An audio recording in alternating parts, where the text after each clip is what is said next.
when I was, I don't know, 19 or 20, I was going to Mexico for something. Doesn't matter at this point, right? 2021, so it was probably looking for some trouble. So Dad says, when you get there, do not tell them you know me. Yeah,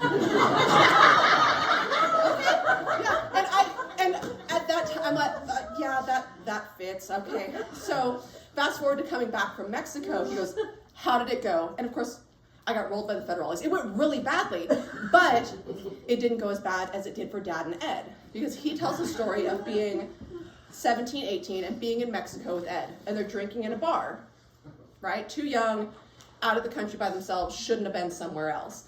To which neither of them had any money for the drinks that they had drank.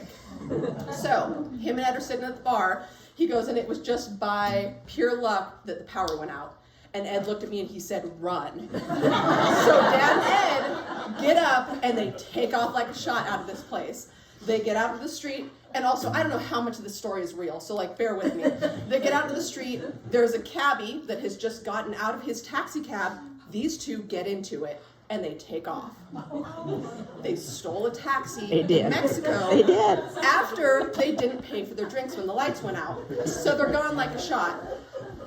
It wasn't too long before the cops got him. Pulled him over, and Burrito both go to Mexican jail for a long time. Until Dad's dad comes down there with just enough money to bail him out.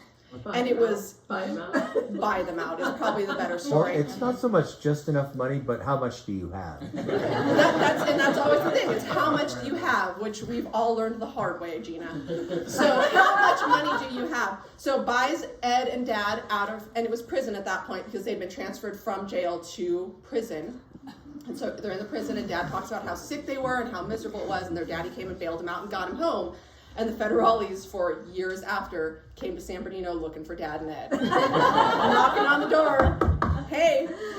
And Grandpa Jack would always answer and say they weren't there, and he didn't know where they were.